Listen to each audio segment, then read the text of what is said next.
ada di benar loh, ada ditinggalkan orang ngayak sentayan fokus alepes Ya. Di menurut perspektif Pak Yan Ya. eksis orang Bali nih Ya. tetap pasangannya ajak Bali tuh Ajak Bali. tetap ajak Bali Tetap ajak Bali. Kalau Anda mau jawab singkat, ya saya jawab singkat. Ajak Bali. Terus saya balik sekarang pertanyaan Anda. Budaya dipertahankan, ayah rajin ngerti bulan pedung dino, tapi Anda busung lapar, panah Anda sing masuk, tangan SD kan sing, Anda ajak Bali Anda bilang dong. Ayo gimana? Oke lah ya. ajak finansial maksudnya Enggak, yang penting kan orang ajak finansial itu bukan, kan orang Balinya. Saya bicara orang Bali. Kalau ini mungkin di tempatnya Pak Wayan itu mungkin bisa seperti Enggak, itu. Pak. Di semua itu seharusnya setro bisa dibersihkan, Pak. Ikan maksud Pak, coba jelasan. Ikan sudah dibersihkan. Maksudnya gini. Ada apa penampaan? Kalau di kampung saya itu Nah, yang Pak mesin setelah nah, jangan nggak bisa begitu.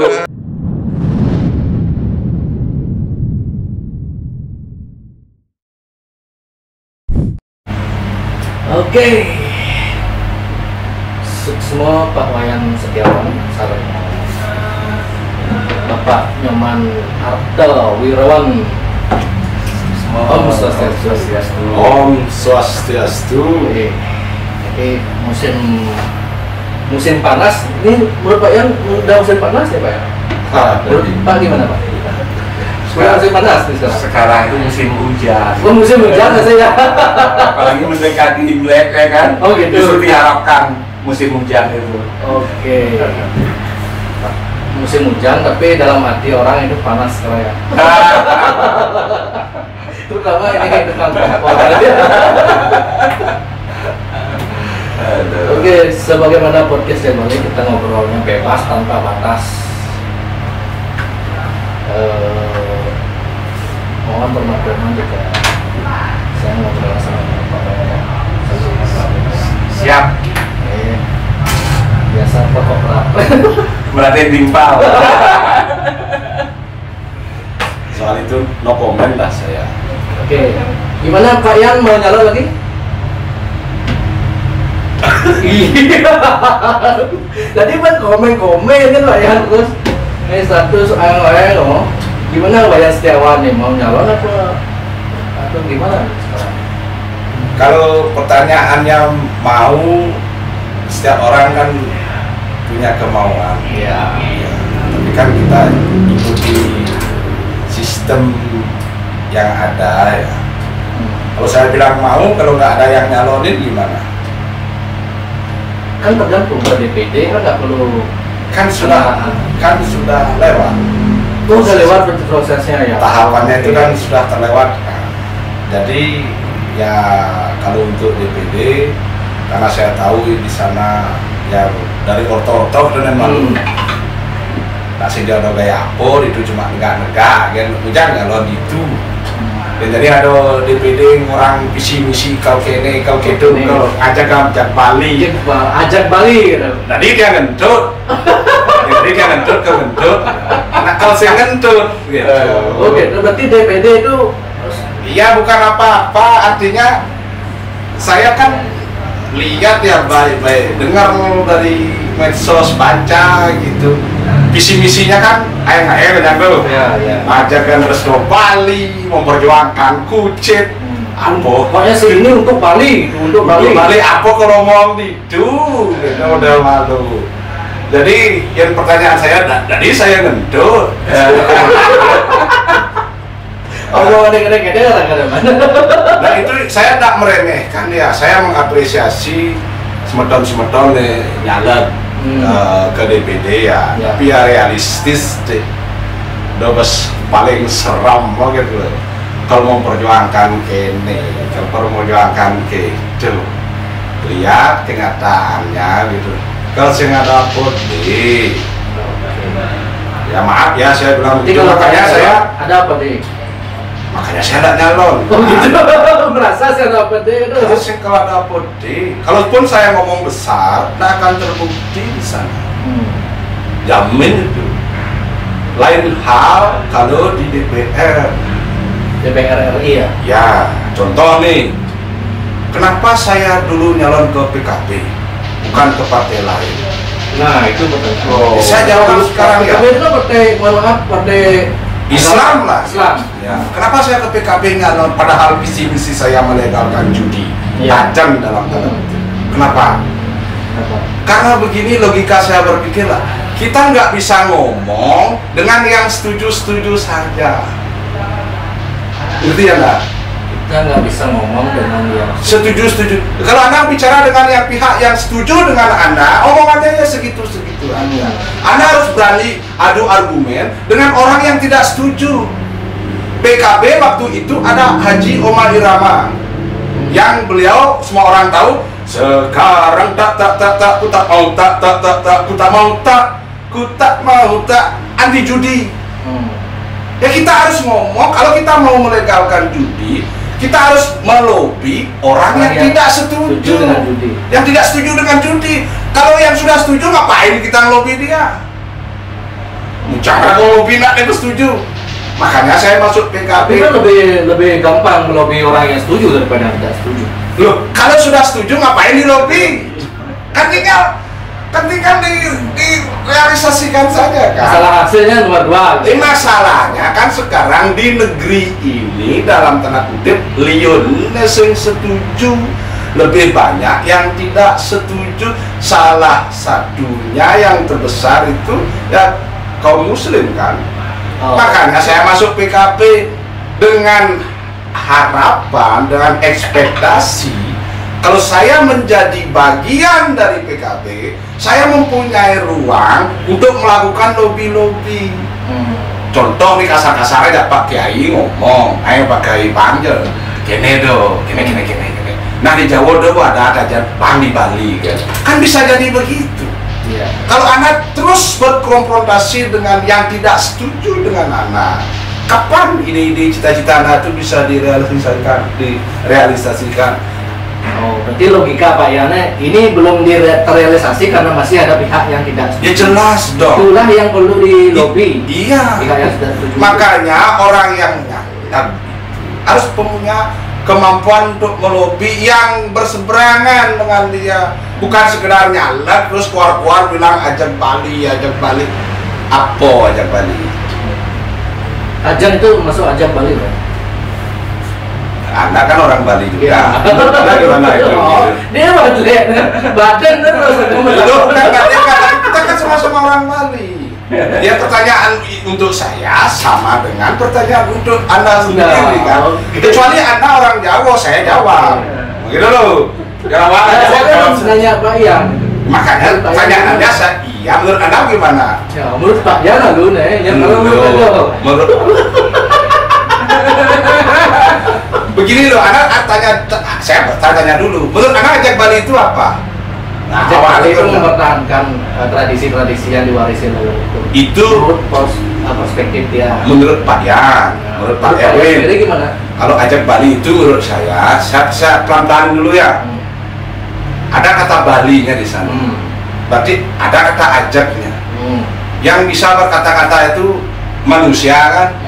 Jadi menurut saya ajak Bali itu adalah bagaimana manusia Bali itu ya bisa bersaing dalam persaingan global itu.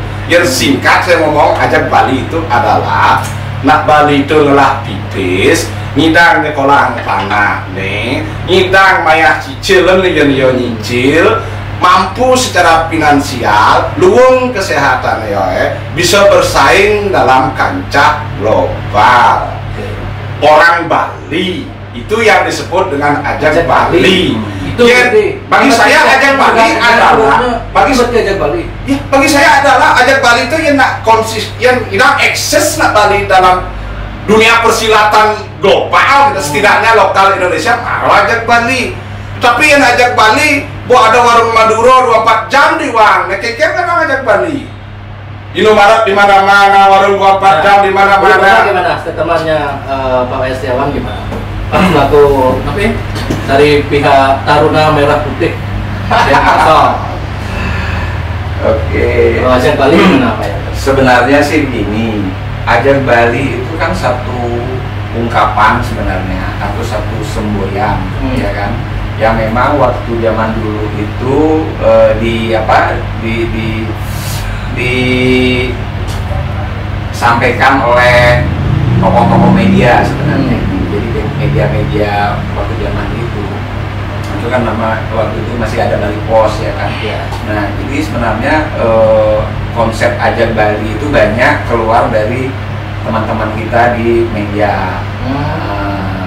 Dan akhirnya konsep Ajak Bali itu menjadi satu satu sumber untuk bisa dikaji oleh pakar-pakar gitu kan, pakar-pakar baik secara akademik maupun secara non akademik. Nah kalau saya tadi apa yang disampaikan sama Pak Wayan mengenai Ajak Bali itu, esensi yang beliau sampaikan itu benar. Esensinya? Ya esensinya benar. Esensinya apa? Esensinya itu adalah bagaimana komoditas orang Bali, ya kan? Masyarakat Bali itu masih utuh seperti dulu gitu.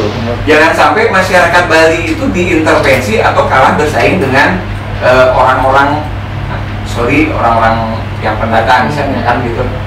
Jadi jangan sampai kita secara knowledge kita kalah bersaing sama mereka. Kemudian secara skill kita kalah bersaing sama mereka. Sehingga kita bukan hanya ngomongin aja Bali itu, oh kita harus ke pura gitu kan, kita harus menjalankan ayah adat gitu kan. Ajak Bali bukan hanya konteks itu aja, bukan konteks itu, tapi bagaimana membangun manusia Bali itu biar mampu bersaing seperti yang disampaikan sama Pak Wayan tadi. Saya bukan tidak setuju ya, tapi saya mendebat dari perspektif netizen yang secara umum. Biasanya kan orang perspektifnya itu Ajak Bali itu mempertahankan tradisi leluhur, bangunan, dan cara bicara dan lain-lain gitu.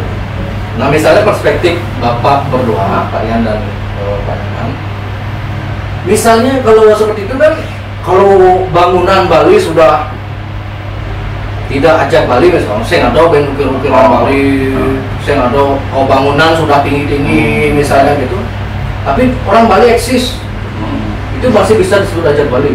Terus saya Puro, saya ada ke Puro gitu misalnya, saya ada anak Madak gitu.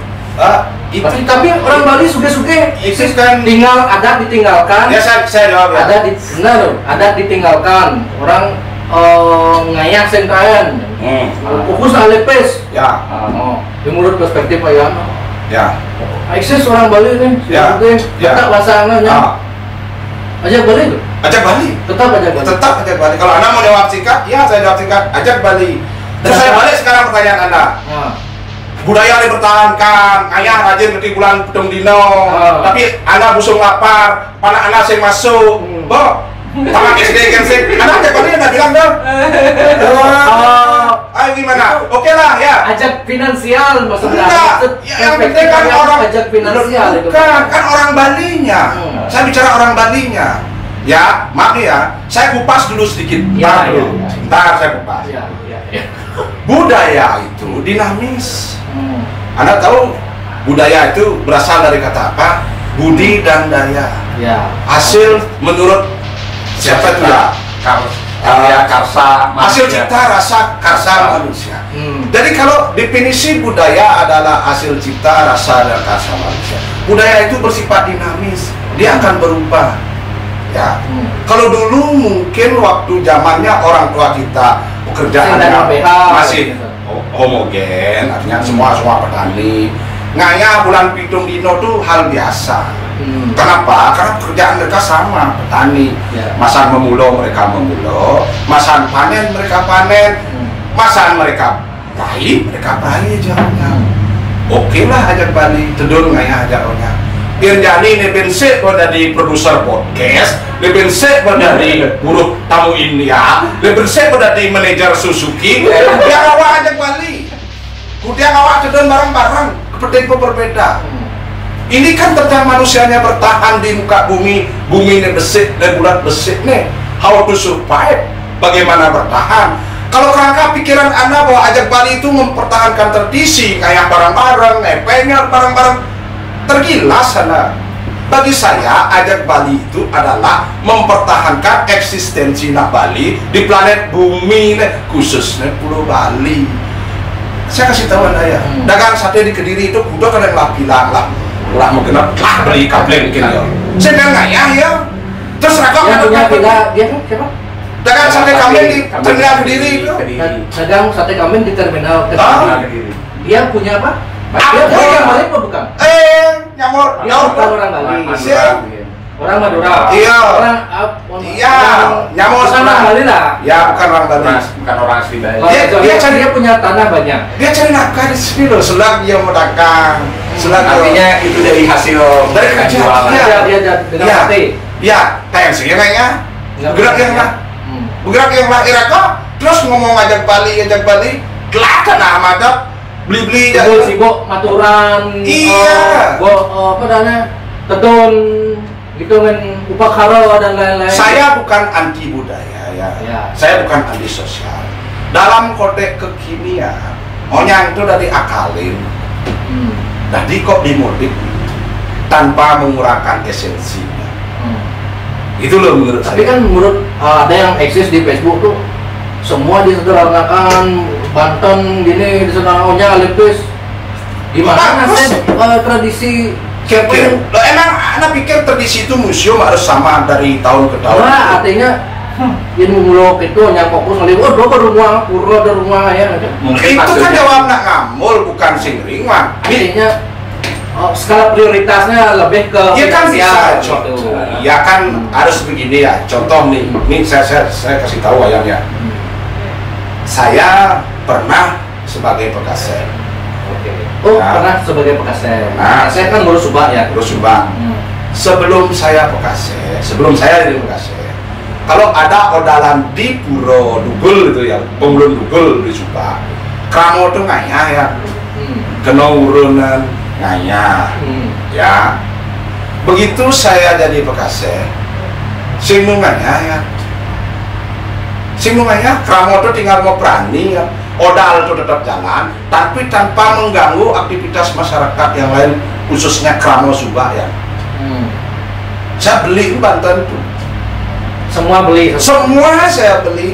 Tinggal Kramo itu mau berani, sehingga nomorun, tinggal mau berani. Padahal juga odalan jalan, mungkin bisa diakalin. Apakah jelek membeli? Sengnya. Orang akan termotivasi untuk belajar Banten ya, karena itu ada nilai ekonominya. Itu loh ya. Jadi dengan sendirinya ada tradisi itu akan lestari karena tradisi yang bernilai ekonomi. Kan lestari ya. Ada yang menghargai. Saya bayar loh, dan saya khusus membeli dari internal Kramo Subak saya. Sampai kalau nggak salah sampai 18 juta loh saya beli Banten. Untuk itu uangnya saya usahakan ya. Saya usahakan tuh dari donatur-donatur yang kebetulan berusaha di wilayah Subak Semempel yang Subak di mana saya menjadi pekaseh. Jadi apakah saya anti dengan budaya? Kan enggak. Kenyataannya saya, kecuali saya dari pekaseh, suun modal di puro. Ya baru saya anti, loh kenyataannya jalan.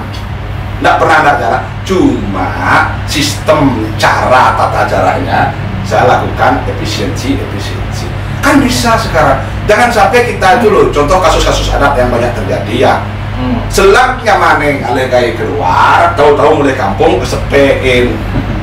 Kan lucu, lengah nggak boleh. Dia jelek loh. Kalau menurut saya kasih nyaman-nyaman anak semua gaya. Anda harus berpikir di sini kayak caranya. Donak nih oleh gaya, piria, bang, malas lengit kene gitu. Jangan begitu, sudah tidak konteksnya lagi begitu sekarang. Tapi kan di adat di Bali masih banyak yang kental seperti itu. Oh, ini jarang ya tedun gitu. Nah, itulah saya tidak setuju. Nah, itu kan konsep ide dari tataran ide itu Pak ya. Konsep ajak Bali di tataran ide. Caranya merealisasikan mau tidak mau, caranya masalah waktu aja sekarang. Mau tidak mau akan kita semua pada akhirnya. Contoh dulu sing ada krematorium, jadi ada krematorium. Bahkan aneh paling ngajak Bali yo, maaf ya tokoh siapa itu? Tokoh, mohon maaf tokoh Sampradaya yang katanya menolak tokoh apa?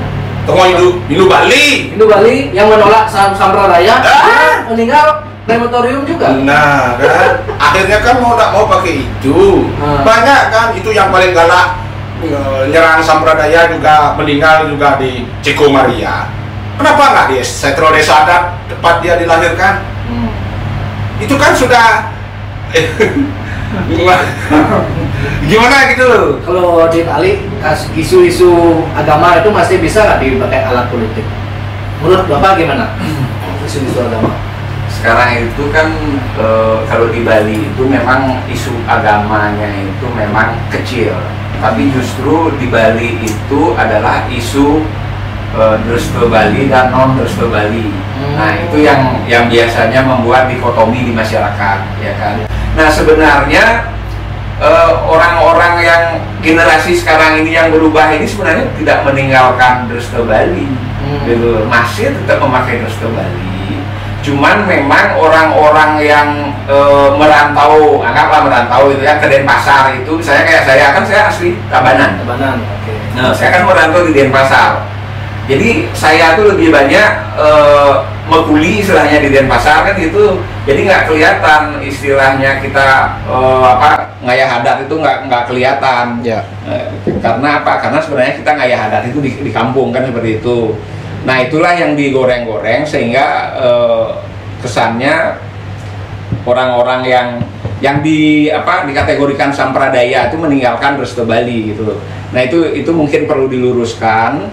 Kalaupun misalnya ada oknum kan itu oknum atau beberapa yang seperti itu hal yang wajar menurut saya.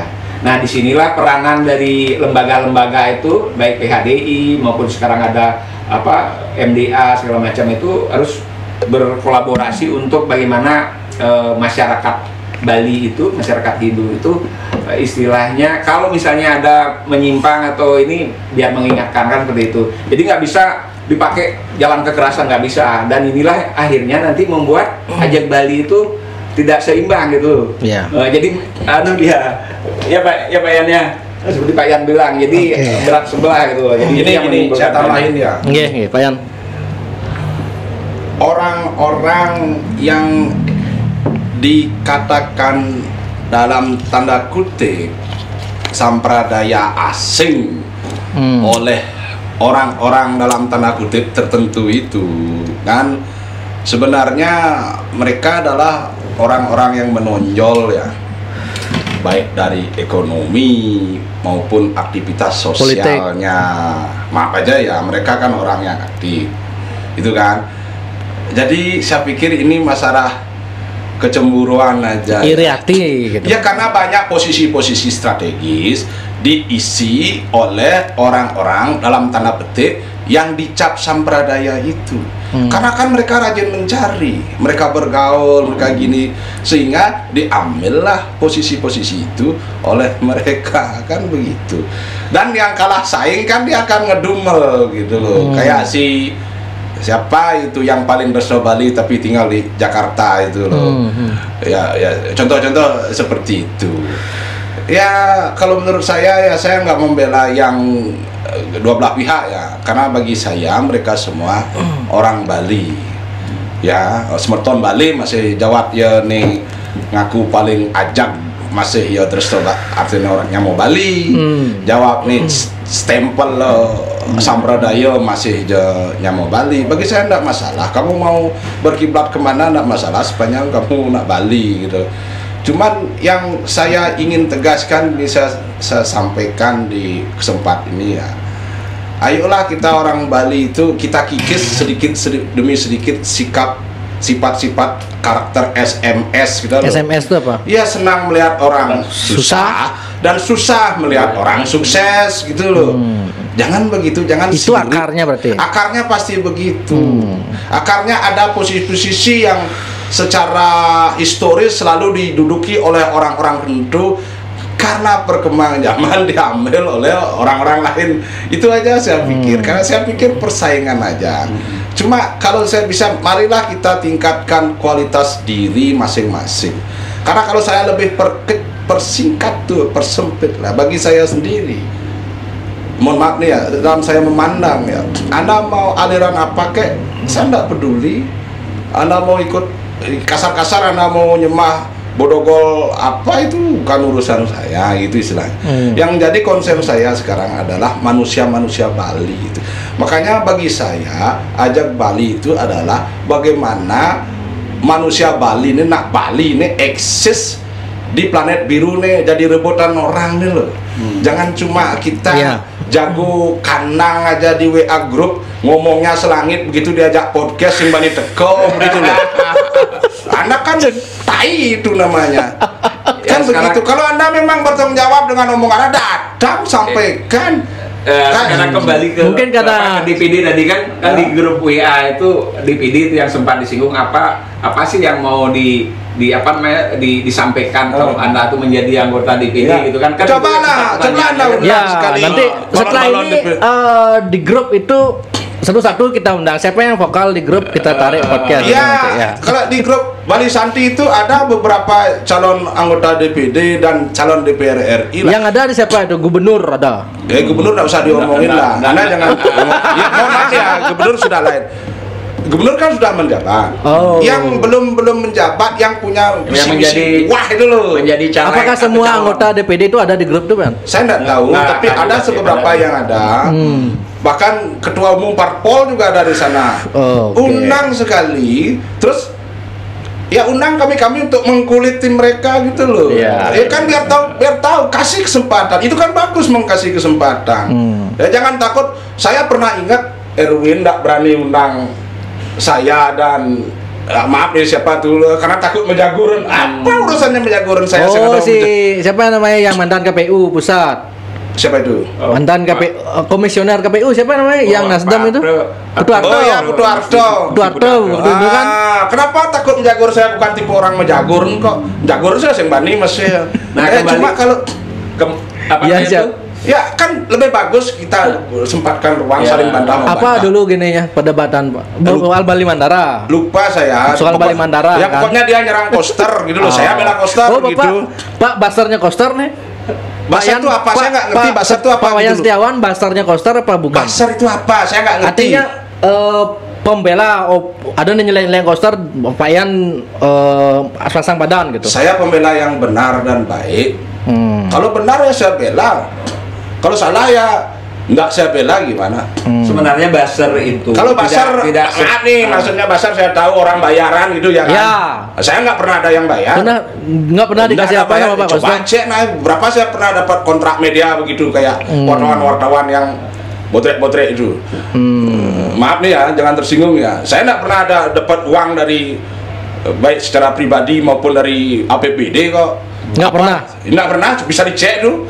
Gimana Anda bilang bisa? Kok bisa Pak Yan? Karena Pak Yan menilai gininya koster benar. Saya kan objektif. Kalau gubernur benar, saya kan rakyat Bali. Ya saya bilang benar. Mangku pasti kau benar juga saya bilang benar. Apa urusannya? Saya kan rakyat Bali. Saya nggak senang orang yang sok-sok benar menyalah-nyalahkan orang berpikiran kritis. Lah kan ada orang. Ini yang oknum yang disebut tadi yang mantan-mantan tuh. Dia seolah-olah benar terus menyalah-nyalahkan orang lain kan tidak benar. Ini saya segera mengingatkan ya. Dulu semasa Pak Mangku Pastiko jadi gubernur kan ada namanya podium PB3AS. Nah, karena zaman Pak Koster kok nggak ada itu? Ya itu kan kebijakan gubernur kan masing-masing kan beda-beda ya, terserah gubernurnya. Anda mau program apa? Anda mau nitip program, pilih saya jadi gubernur. Jadi saya buat program seperti mau Anda kan. Itu menurut saya juga kelemahan Pak Koster loh. Bukan kelemahan, setiap orang punya dia ciri khas. Iya, ciri khas sendiri, tidak bisa disamakan lah. Nah, kalau Pak Koster gimana? Di mana podium bebas cara menyampaikan masyarakat menyampaikan dulu kan Pak Mangku Pastiko ya, di Renon. Saya pikir kalau sekarang gimana? Kalau Anda mau tanya, saya akan jawab begini. Seperti saya bilang tadi itu setiap pemimpin itu pasti dia punya kelemahan dan kelebihan, karakteristik sendiri ya. Saya tidak mau bicara kelemahan dan kelebihan lah. Nggak bisa saya sebut karakter sendiri-sendiri lah. Zaman saya banding apple to apple ya. Saya bandingin gubernur dengan gubernur ya. Zaman Pak Mangku Pastiko, beliau mengadakan setiap bulan Simokramo dan setiap minggu podium Bali bebas bicara apa saja. Di sana kita bisa berinteraksi dengan gubernur, menyampaikan unek-unek kita, apapun itu permasalahan tentang Bali. Itu zaman Pak Mangku Pastiko. Ada yang ditanggapi, ada yang sekedar pemanis bibir aja biar ya pelampias masyarakat lah unek-uneknya dapat tampungan. Tapi waktu itu untuk saya pribadi nih ya, Pak Mangku selama menjabat 10 tahun, saya mengikuti beliau 10 tahun itu, tak sekalipun saya bisa menyampaikan kritik saran saya direct to gubernur secara privat. Secara privat Ya, lewat baik SMS WA lah, atau WA, SMS. Nggak pernah bisa. Kalau Koster bisa. Sebentar. Zaman Pak Koster, yang namanya Simokramo nggak ada, ya. Terus PB3AS nggak ada. Tapi kalau saya menyampaikan saran dan kritik, khususnya lagi saya kan ini arak. Arak Bali Dwipo. Ya, arak edukasi nih, ya kan. Siap. Saya bisa langsung ke kontak pribadi beliau dan langsung ditanggapi loh. Nah, itu yang saya sebut beda karakter, beda pemimpin, beda karakter. Tapi itu kan Pak ya, masyarakat Bali yang lain gimana? Emangnya ada masyarakat Bali yang lain yang mau? Ya silahkan, pasti ditanggapi kok. Lewat apa? Kan nggak semua tahu nomornya Pak Koster. Apa? Nomornya Pak Koster. Kenapa gubernur pasti semua tahu, kan bisa dapat dari mana kan? Di grup juga faktanya beliau ada kok. Bisa Iya kan bisa. Lewat itu kan medsos pembenar ya. aja. Saya Iya. misalnya, saya menyampaikan ini ngundang Koster, kok nggak mau dia ke sini? Orang undang, Anda juga ngundang saya waktu Anda nikah, saya nggak datang, apa Anda marah? Lu kan mungkin sibuk. Beda, Saya nggak main ya. cara mengundang pejabat. Nah, ya, Cara nah, mengundang bukan- pejabat. bukan begitu. Berbeda. Nah, Nggak gini loh. Harus ada gimana? aturannya, itu maksudnya gini.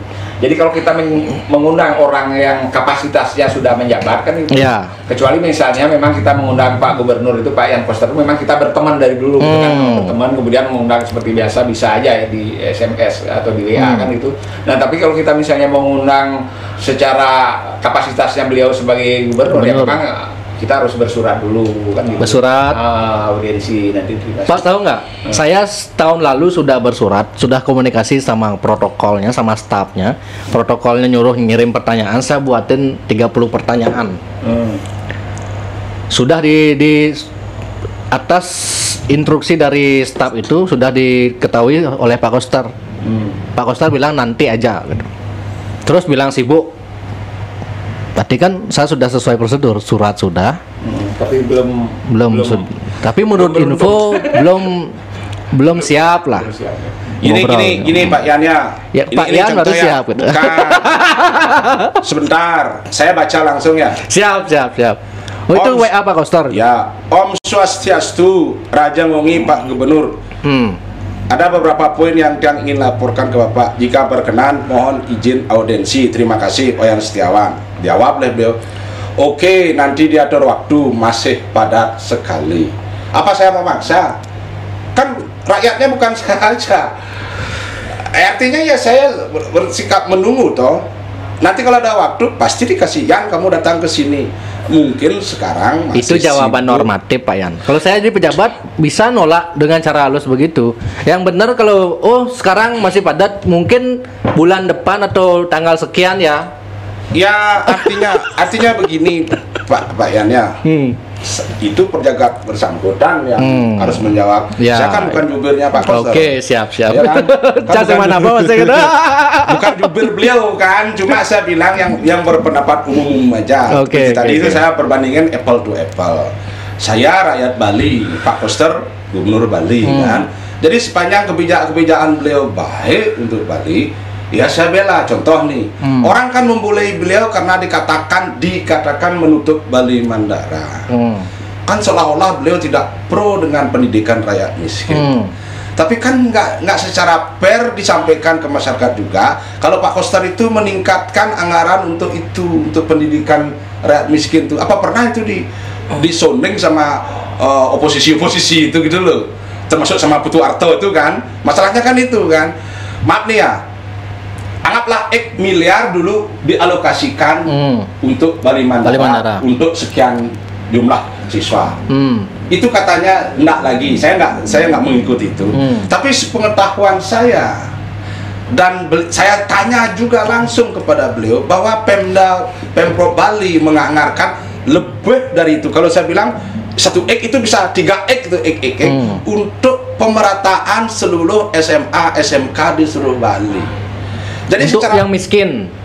ya jelas lah termasuk untuk yang miskin. Anggaran pendidikannya itu ditambah dari yang sekian miliar menjadi sekian miliar kan. Kecuali Pak Koster nutup itu terus angalnya dikerap lagi, ya bisalah saya ikut-ikutan. Kalau konteks yang saya pahami bagi yang protes dulu itu begini Pak Yan. Artinya di SMA Bali Mandara itu orang miskin yang berprestasi, itu konteksnya. Orang miskin yang berprestasi. Orang kan ada orang miskin tapi dia nggak mau sekolah, terus dipaksa tetapi ya belum. Nah, orang miskin yang pintar yang berprestasi itulah didorong oleh Mangku Pasika dulu, gitu konteksnya. Mungkin ada sesuatu yang memang tidak masuk di radarnya kita. Ya. Mungkin hanya masuk di radarnya Pak Gubernur. Mungkin kan itu bagaimana dia melihat sekolah Bali Mandara itu.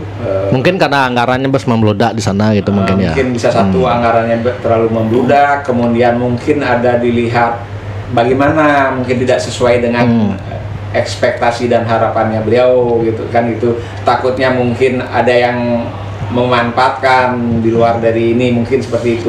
Nah, semuanya ini kan semua kita itu mengira-ngira gitu kan, mengira-ngira. Tapi memang sih dari dulunya memang dia boarding school gitu kan, semua ditanggung sama pemerintah Provinsi Bali zamannya Pak Mangku. Kemudian berubah seketika seperti itu, ya pasti ada reaksi-reaksi lah kan itu. Nah, cuman memang alasannya itu memang harus bisa disampaikan secara objektif ya kan. Kira-kira apa? Oh, maksudnya begini, misalnya dianggap bahwa SMA Bali Mandara itu mungkin sudah mulai bisa dia itu sedikit-sedikit ada yang bisa mandiri, tidak full lah gitu. Jadi sehingga anggarannya itu diperuntukkan sekolah-sekolah yang lain yang belum dapat gitu. Jadi secara apa namanya itu kalau kita lihat diskriminasi atau perbedaannya itu memang kelihatannya antara SMA Bali Mandara dan SMA negeri yang lain itu memang ada perbedaan yang menjolok kan gitu. Nah, cuman waktu dulu kan kita tidak tahu nih apa visi dan tujuan dibangunnya Bali Mandara, hanya Pak Mangku aja yang tahu gitu kan. Nah, karena Pak Mangku tidak menjabat, kemudian mungkin kepala daerah kita sekarang baru dan mungkin cara berpikirnya atau cara menganalisanya juga berbeda, ya itu yang merupakan hak prerogatifnya. Kembali ke konteks Ajak Bali, ini Pak Yan. Kalau menurut perspektif yang Pak Yan sampaikan tadi kan, Ajak Bali adalah orang Bali bisa eksis tetap perut kenyang, itu istilah sederhananya lah. Nah, kalau begitu kan saya sering mendengar begini di media sosial ya. Wah, kalau ada tradisi taksu Bali nggak dipertahankan, orang luar kan ke Bali kan mencari alam yang asri, pura yang gini. Kalau ke Bali makanya G20 itu dipasang penyor, ciri khas. Mungkin saya bisa jawab ya. Nah, ya gitu-gitu gimana? Sebenarnya gini, apa yang saya sampaikan di awal itu mengenai Ajak Bali itu kan saya baru menceritakan mengenai ininya dari sisi kan kayak sekarang contoh di agama Hindu itu kan ada namanya 3 kerangka agama Hindu ya kan? 3 kerangka agama Hindu. Tato, Susilo, Upokara kan itu. Nah, jadi jangan kita hanya melihat dari sisi Upokara aja atau dari sisi kulit aja, ya kan itu. Tapi bagaimana antara kulit kemudian putih telurnya sama isinya itu bisa bersinergi dengan baik dengan apa namanya itu kelebihan dan juga kekurangan yang dia miliki. Misalnya putihnya telur kan pasti nggak bisa berdiri sendiri dia tanpa ada kulitnya kan itu. Jadi semuanya itu harus saling melengkapi.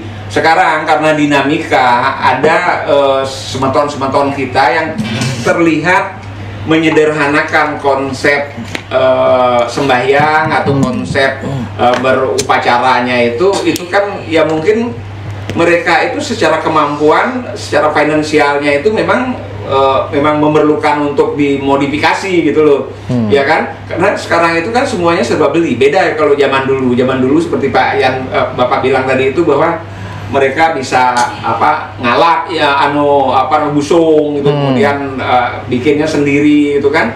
Sekarang aja di Bali busung aja udah beli, udah susah. Kampung saya itu punya Tegal sedikit tuh kelapa aja semua. Kelapa semua kan itu.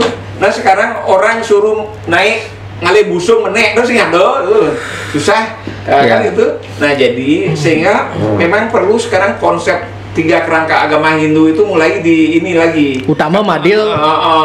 Jadi sekarang Mandala gitu. Tatwo, susila upakara kan itu tatwonya Ada itu ya. tingkatan itu yang Tingkat-tingkatan baru upacara itu utama Madil, Nista utama Madil. Itu sebenarnya konteksnya ya. Pak Erwin, saya malah punya konsep yang lebih radikal lagi. Gimana?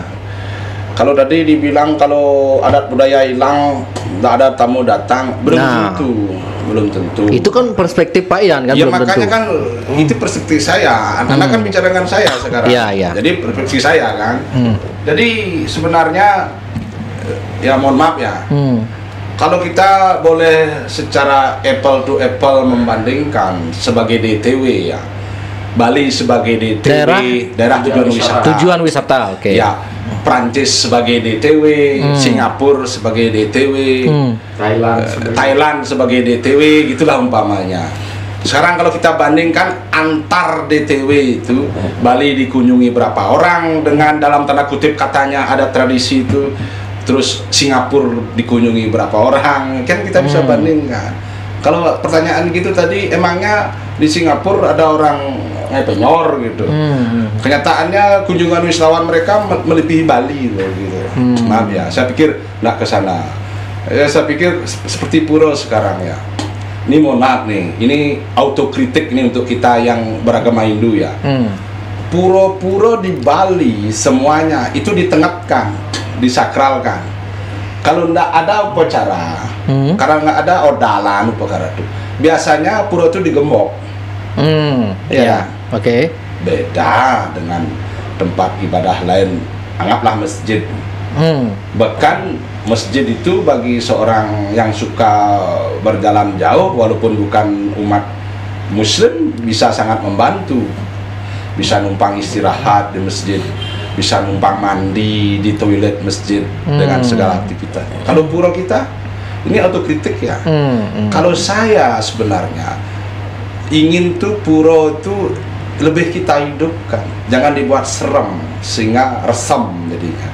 Justru yang di pura itu anjing nanti yang meju di bataran pura itu, karena pura jarang kita tengok gitu. Jadi begini, pura itu bisa kita buat komunitas anak-anak itu, anak-anak muda. Peseraman. Ya peseraman, kita buat perpustakaan. Kayak di situ di Rawamangun. Artinya pura bukan konteksnya cuma untuk sembahyang aja, bukan. Jadi kalaupun suatu saat nggak ada yang namanya upakornya itu nggak masalah. Tinggal dikasih satu orang untuk penjaga di sana, Ya, kan? Untuk mengawasi. Bukalah pura itu untuk memang lebih mendekatkan diri kepadanya gitu loh. Kan kita sembahyang 3 kali sehari katanya. Tapi saya nggak ada nak sembahyang 3 hari sekali. Jarang lah. Saya lo pernah protes ke klien Banjar saya. Di Balai Banjar saya setiap pagi, siang, sore yang mik Trisanio itu terus gitu. Saya bilang ngapain hidupin gitu. Nggak ada orang sembahyang. Matiin itu atau saya matiin? Siapa bilang gitu? Saya. Anda matiin atau saya matiin tadi? Adik gitu deh. Terganggu tuh polusi suara saya dengar. Mana Muslim kan gitu. Ngapain kita urus orang? Ngapain kita urus orang? Kita kan urus diri kita sendiri. Lebih efektif kalau kita mengedukasi yang belajarlah ke pura. Kalau memang benar-benar mau ya, buatlah pura sebagai tempat hidup gitu loh. Bukan sekedar benda mati yang kita buat seram gitu loh. Wih pura anu tengah, wih pura anu angker.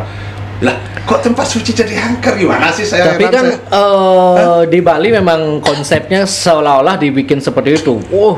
Ini pura ini tengah baronya rame-rame sembahyang. Kalau Anda kan anak muda sekarang, apa Anda ingin mempertahankan itu? Kalau saya sih sebenarnya enggak. Saya enggak mau itu. Saya bahkan kuburan saya bersihkan. Saya loh waktu jadi penyarian di Desa Darpungkaso, kuburan saya bersihkan. Saya bayar orang untuk membersihkan kuburan biar bersih. Kenapa kuburan di Bali rata-rata jorok? Padahal itu adalah rumah terakhir kita. Karena dianggap tengah. Anda goblok, saya bersihkan semua. Seharusnya, mohon maaf ya nih, biar didengar oleh semua orang Bali di seluruh Bali ya yang dengerin podcast ini ya. Kuburan di Bali itu harus bersih, karena itu rumah terakhir kita. Masa rumah kita jorok, dibikin angker, dibikin seram. Cuman masalah manajemen aja. Tinggal suruh bayar dua orang bersih itu ke beres. Tapi ada gimana, begini Pak? juga kayak di kampung saya itu ya. Jadi memang karena memang kampung kali memang nggak bisa kayak misalnya kuburan itu kemudian tiba-tiba kita mau bersih-bersih di situ, nggak bisa karena artinya pengalaman sebelumnya itu gitu kan, sebelumnya itu ya memang itu kalau dibilang bahwa itu adalah apa namanya itu ilusi apa namanya itu kan, tapi kenyataan seperti itu. Jadi memang nggak boleh dibersihkan kalau kecuali misalnya ada orang yang ada gitu Pak kan gitu. Nah, Bali kan penuh dengan mitos kan. Jadi begini, karena makanya ada konsep Desa Kalopatre itu kan, Desa Kalopatre. Kalau mungkin di tempatnya Pak Wayan itu mungkin bisa seperti itu. Pak.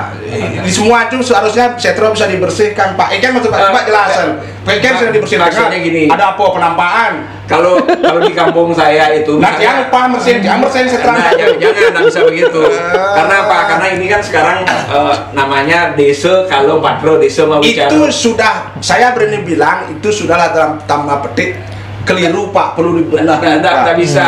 Kalau kita Pak, kalau kita mempertahankan yang benar-benar terus pertahankan itu yang maju-maju. Tapi memang ini Pak, kalau menurut saya hal yang mana yang bisa dan harus kita pertahankan kan itu hal mana yang bisa kita modifikasi kan itu. Masa Nelson itu bertahan Pak? Artinya maksudnya gini, bersihin itu tahu-tahu apa kan kalau kayak di setro itu kan misalnya ada rumput-rumput kan itu terus sekarang bersihin kemudian kita paping itu di tempat saya nggak boleh. Nggak boleh Pak. Nggak boleh. Karena kenapa nggak boleh? Saya penasaran jadinya. Pak, ya karena ini kan sebenarnya setro maupun puro itu kan kesepakatan di satu desa. Walaupun kita sekarang bilang bahwa saya di Denpasar bisa begini loh, ini nggak bisa. Karena apa? Karena orang-orang di sana itu masih belum sepakat. Kecuali mungkin orang itu semua sudah sepakat dan mau resikonya dia berani. Resikonya apa Pak? Kenapa? Resikonya apa? Penasaran. Resikonya itu di kampung ya cara kayak gerubuk gitu. Oh, dipercayakan ada kalau ini sembarangan dipercaya lagi. Berarti dibiarin nggak sama sekali dibersihkan atau emang ada dua tertentu boleh bersih? Ya, artinya tidak boleh bersihkan misalnya benar-benar kejadian kayak Pak. Harus diperjelas tuh Pak. Dibersihkan kayak itu tuh loh. Maksudnya dibersihkan rumput yang tinggi itu terus kita potong-potong sampai di pengeluang itu ragu bersihin itu nggak boleh. Oh, ada gitu di desa Pak? Nggak boleh gitu? Nggak boleh.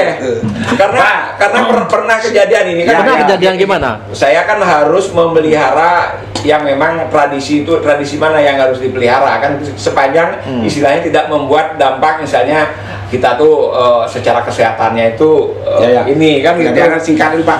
Kejadian bukan karena kan berbeda ini Pak Yan anunya sudah beda, dia di Badung dan di Bongkase kan. Saya aja setro di mana aja tempat mati Pak. Di kampung saya kan memang tradisinya seperti itu. Patnya cara jadi mau jadi keturunyan ujang itu tanam ada sama. Jangan samakan, enggak sama. Nah, artinya itulah analoginya sehingga kita itu tidak bisa menyamakan apa yang ada di kita misalnya di Oh, contohnya kalau di Trunyan nggak boleh dikubur mayatnya gitu. Ya, biarkan. Di tempatnya Bapak padang-padangnya nggak boleh dibersihkan iya, gitu. Kalau tidak ada karyo misalnya nggak boleh.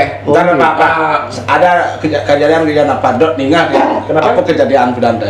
Saya nggak perlu menceritakan kejadian karena itu kejadian kan kembali ke kepercayaan. Kalau saya ngomong begini nanti Pak Yannya mau boyo kan beda, mendingan kan menjadi rahasia. Tetapi itu menjadi satu keyakinan kan itu. Karena di Bali yang memang menyatukan apa yang ada di konsep Bali secara utuh itu dengan ini itu memang nggak bisa, itu perlu waktu lah kan gitu. Misalnya Cerjani contoh nih Pak Yan, misalnya di tempat saya di Tabanan kan orang boleh nyentano segala macam. Di tempat lain nggak boleh dia nyentano.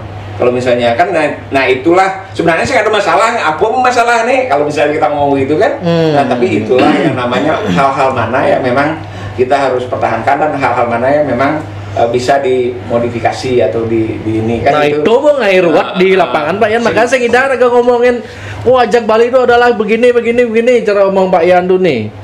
Pokoknya karena di Bali desa Kalopatre itu yang sulit. Intinya adalah saling menghargai aja gitu. Kita semua sampradaya pada waktunya. Ingat dengan Ya, bagi saya beliau masih sampradaya canggung-canggung. Buktinya masih ngomong begitu, kan? Kenapa? Semua semi bersihan, gitu.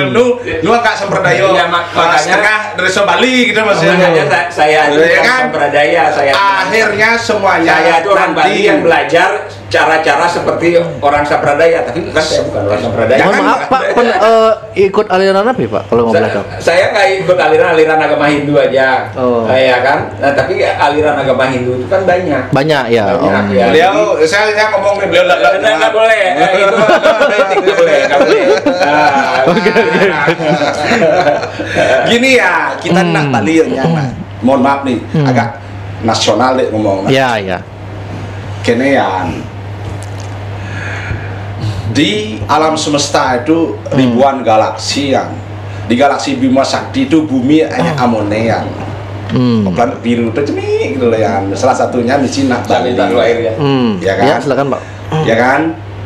Bagi saya tetap saya berpegang ajak Bali adalah bagaimana menjaga eksistensi orang Bali di planet biru ini ya.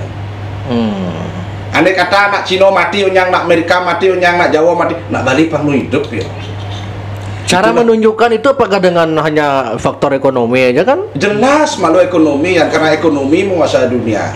Anda tidak bisa menguasai dunia tanpa ekonomi. Emang Anda bisa beli? Yang belum saya ngelapis, saya ngedang beli bandan, saya ngedang beli Kalau cana Anda kan tidak gitu. punya pres, Anda mudah Anda ya. Main cicil mana sehidang. Ya, ya. Mudah-mudahan Anda beri warna itu cash. Berarti ajak Bali itu cuman ini loh. berarti ajak Bali itu adalah utamakan perut dulu. Baru Jelas ngomongin ajak saja. Bali. Enggak juga ya? Enggak juga. Nah, gimana? Kalau enggak juga itu gimana? Kalau saya dulu ingat kan waktu zamannya Covid gitu kan. Ya, ya. Covid kan memang kita nggak bisa berinteraksi dan nggak ada pekerjaan. Nah, kenapa orang-orang di kampung itu bisa survive? Ya kan? Bisa survive. Ya karena apa? Karena dia itu masih ada tempat untuk istilahnya sekedar untuk cari makan kan itu. Sekedar untuk cari makan. Nah, andainya saja kalau misalnya di kampung-kampung itu sudah nggak ada, misalnya udah berubah jadi seperti ini, mungkin banyak sekali Nggak ada sawah, nggak ada yang bertani gitu. Mungkin banyak sekali saudara-saudara kita yang punya Bunuh diri. seperti itu. Nah, artinya memang menurut saya ini kan itu ada hal-hal yang memang kita harus jaga dan ada hal-hal yang harus kita perbaiki, ya kan? Nah, saya setuju dengan apa yang disampaikan Pak Wayan dari sisi ininya, tapi dari sisi yang lain saya ingin melengkapi gitu, menambahkan berdasarkan versi saya kan itu berdasarkan versi saya. Jadi kita tetap yang utama itu adalah eksistensinya kita, gimana kita itu lebih sejahtera dalam kehidupan kan itu. Kemudian kita itu jangan sampai kelaparan seperti yang dibilang itu, ya kan? Nah, tapi kita juga jangan sampai melupakan yang namanya iman gitu kan. Iman kita tuh ya iman kita kepada siapa? Apa kepada Idosan yang Budi Waseso atau kepada leluhur atau kepada siapa gitu kan. Jangan sampai melupakan, sehingga ini harus seimbang antara materi dan antara rohani gitu kan. Gitu. Jadi harus seimbang itu. Sehingga nanti kalau kita bisa mempertahankan itu, sebenarnya yang bisa mempertahankan tergantung dari orang Bali, bukan orang luar. Kalau orang-orang Bali itu bisa semangat saling mengerti itu, bergenggaman tangan dengan spirit gotong royong, ya kan? Benar nggak? Dengan api perjuangan, maka pasti akan bisa. Cara konkret dan cara paling cepat jangka pendek untuk ajak Bali itu apa sebenarnya? Kembali ke gini, sekarang kita harus mulai dari ini dulu, dari basic dulu. Jadi jangan kita itu meminta sesuatu itu secara instan. Cara gang ini instan loh, jangan menilap langsung ini. Tapi bagaimana caranya kita mendidik anak-anak kita, gitu, mengedukasi. Kira-kira sekarang secara tujuan globalnya itu mau kemana? Mau kan anggaplah contohnya mau ajak Bali gitu kan, mau ajak Bali.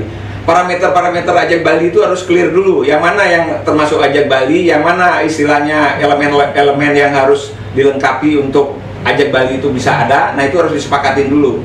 Dan oleh orang-orang bukan si Arte atau mungkin Pak Wayan mungkin kapasitasnya masuk di sana. Ya mungkin pakar-pakar yang lain juga masuk di situ kan. Sehingga ada satu konsensus, ada satu landasan untuk kita buat anak-anak kita itu, buat anak-anak muda kita, buat anak-anak kita misalnya yang masih SD, SMP kan itu.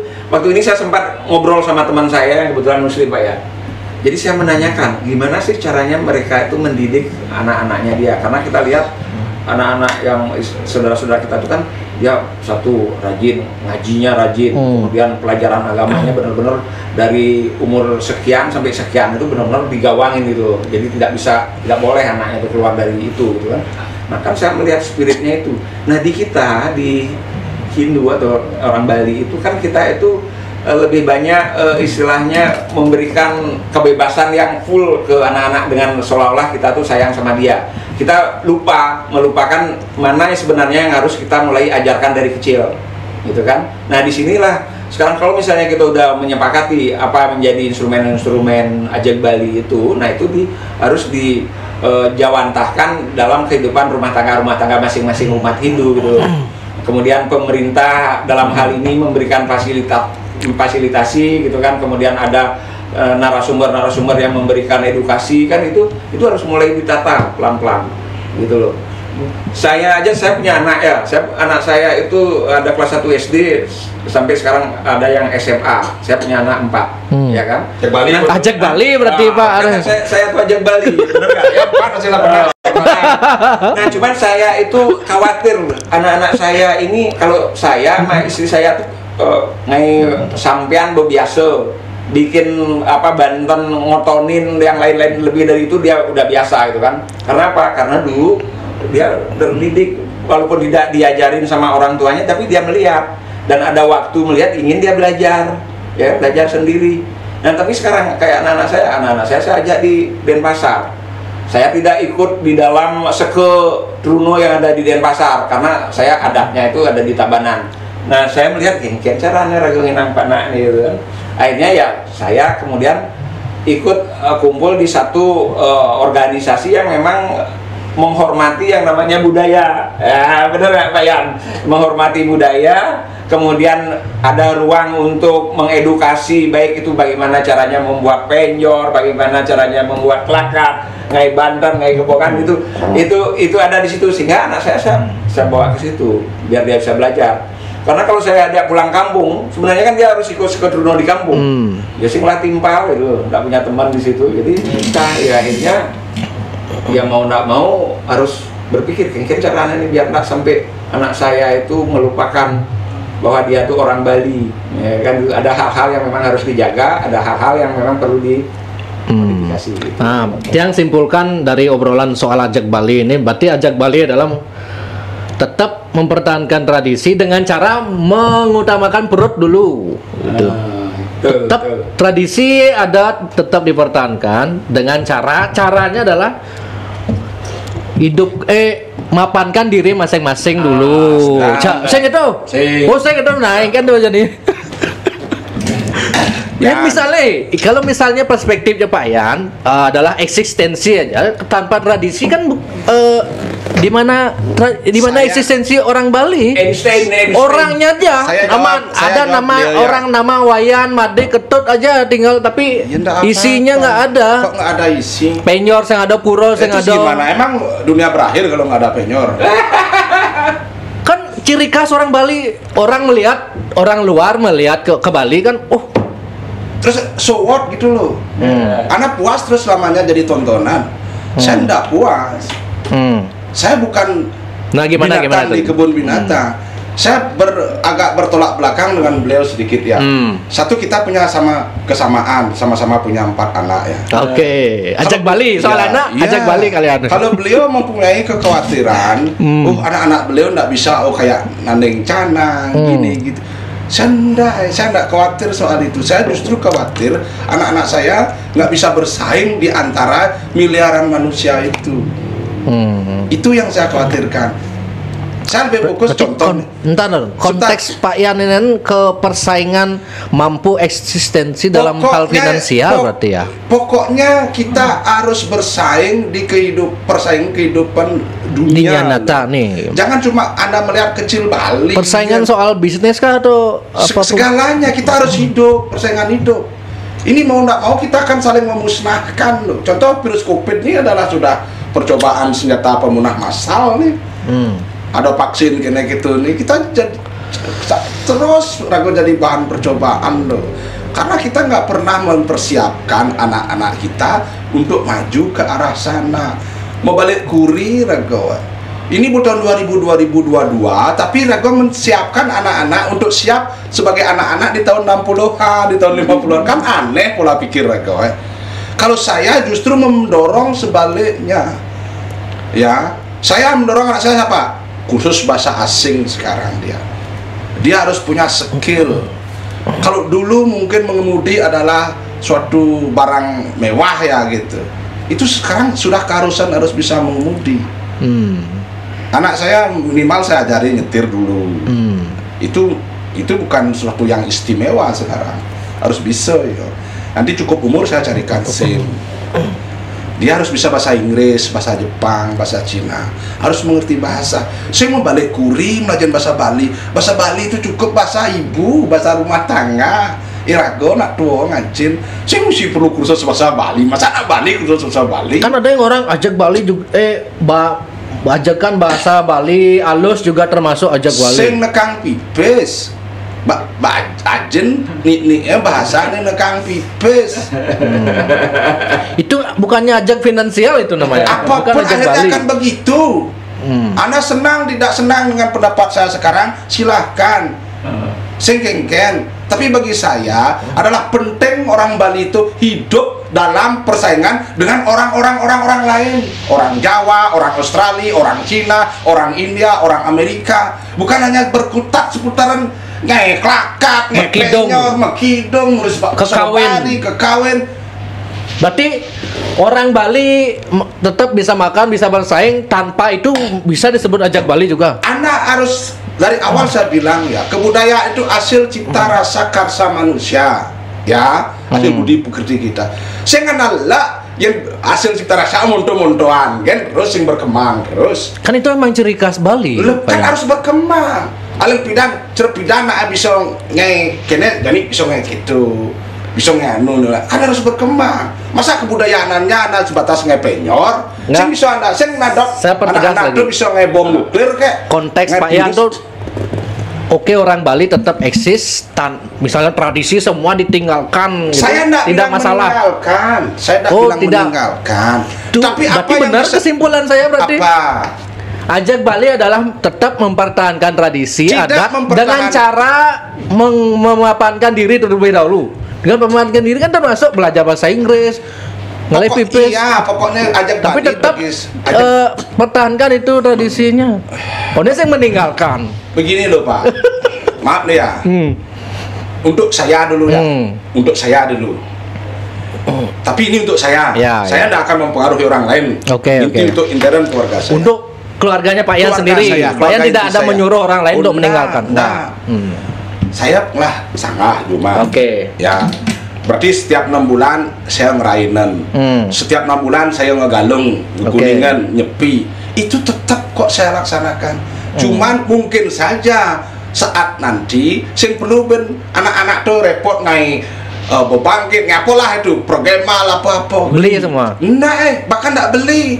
Cukup ya waktu tegak rain tuh membakti kan ke sana. Ngatur sengai penyor bisa galung, sengai penyor. Sengai masangan lu. Pak Yan sengai penyor? Sekarang ngai karena masih ada yang saya hormati. Tahan dulu. Karena masih ada orang tua yang saya hormati. Secara psikologis saya tidak bisa secara frontal membangkang gitu. Maaf nih ya. Tetapi setelah beliau lewat nanti, tidak akan buat saya. Nggak akan buat. Anda jangan tertawa. Anda kan tinggal di Bali. Iya. Dieng. Saya mau takon aja anak. Yang di London sangat nangil. Anda nggak penyor? Iya. Memang kembali ke mungkin maksudnya. Coba saya ingin jawaban. Kalau Anda tinggal di London, di Amerika Serikat, Anda Hindu, ada galung, Anda nggak penyor di London. Kalau di London kan tidak. Di Jakarta lah saya bilang. Atau di Aceh saya bilang. Loh, umat-umat Hindu di sana kan buat tetap Yan. Tidak bisa kalau semuanya tidak ada. Saya aja pernah. Misalnya kalau saya sendiri di sana yang saya pernah tinggal di Solusi yang tidak ada pohon bambunya. Kudiang saya nggak penyor. Sehingga saya nggak penyor. Karena sang tiang. Itu kan karena tidak ada tiang. Iya benar. Kalau di rumahnya Pak Yan kan pasti ada. Kalau saya tinggal di perumahan itu umpama. Kalau saya tidak mau biar praktis. Yang penting saya ingat. Makanya saya bilang tidak penting itu ritual itu dinamis. Itu kan konteks dulu tahun sekian begitu caranya orang. Sekarang kan saya lebih praktis saja. Saya lebih ingin ajak itu lebih pada individu Bali itu biar dia bisa bersaing lebih baik daripada contoh nih tadi saya baca di grup. Ini Profesor Wirawan bilang kalau ada yang mau belajar lontar dikasih beasiswa, saya bilang sing nekang pes tuh Prof. Lebih baik kalau ada beasiswa untuk kuliah bahasa Inggris, saya nomor 1 Prof, beasiswa itu kasih saya mau begitu. Ngapain saya belajar lontar sing nekang pes? Biar saja itu. Saya siapa bilang nggak nekang pes Pak ya? Saya. Misalnya saya belajar lontar ya, nanti saya mengadakan les lontar kan nekang pes. Anda harus buat pembanding. Anda ngadang les lontar. Anda juga ngadang les bahasa Inggris. Kira-kira license. Ya. Ini gitu loh. Ini loh. Anda boleh tidak setuju sekarang dengan pendapat saya. Oke, saya mengerti psikologis Anda masih ditanamkan dari puluhan tahun lalu itu sehingga masih tersimpan di otak. Tapi kalau semua orang Bali berpikir seperti Pak ya, akan semua pada waktunya. Malon kan dorenan kan? Iya, tunggu aja. Nanti kan nggak mungkin tradisi ngai penyor hilang itu, nggak mungkin kalau menurut saya itu nggak mungkin. Ada satu kondisi yang akan memungkinkan. Apa misalnya? Contoh nih, mohon maaf ya. Kecuali meledak itu gue. Dia ngomong meledak. Maaf nih. Kalau galungan kan identik dengan beceleng. Oke. Ya kan? Pada suatu ketika terus kena virus ASF sehingga semua babi harus dimusnahkan. Kengken Anda ngegalung. Anak buang ngegalung kan sing buang. Contohnya dulu waktu ada virus itu tetap ya orang Bali. Kan belum semua. Belum semua. Oke. Padahal cara Covid dan anak sing banu kan emang anak sing tanam itu mayatek kan tetap. Sama juga begitu. Kalau saya ada big week, emang ada sih kalau nggak galung. Saya bilang kita tetap itu kok galungan tetap, kuningan tetap, ngoda apa tetap, kepuro tetap. Kita tetap sebagai umat Hindu. Berarti benar kesimpulan Raga. Iya, tapi yang perlu dihilangkan, yang nggak perlu dipertahankan, nggak usah dipertahankan. Betul penyor masa nggak perlu dipertahankan? Kan perlu spesifik begitu. Ngerti yang saya maksud? Inefisiensinya nggak usah dipertahankan. Inefisiensinya gitu loh. Ada yang maksud saya begini loh. Jor-jorannya. Nah, inefisiensi sebegini. Contoh. Anda ngomongin penyor ya. Penyor itu dibuat seorang diri bisa nggak? Bisa. Kalau inefisien, yang ayah banyak tuh penyor besi tuh bisa gara aja doang aso. Aja doang aso itu gak penyor tuh, orang gak penyor tuh. Itu yang saya sebut tidak efisien. Itu harus dikurangi itu loh. Saya waktu jadi Pekaseh karena saya lihat inefisiensi itulah saya lakukan efisiensi.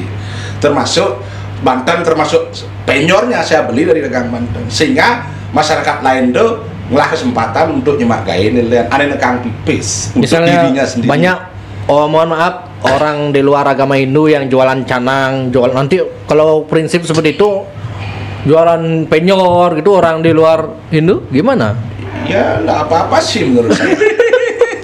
Loh, kok ketawa ya? Kan jadi wadah dagang canang gitu.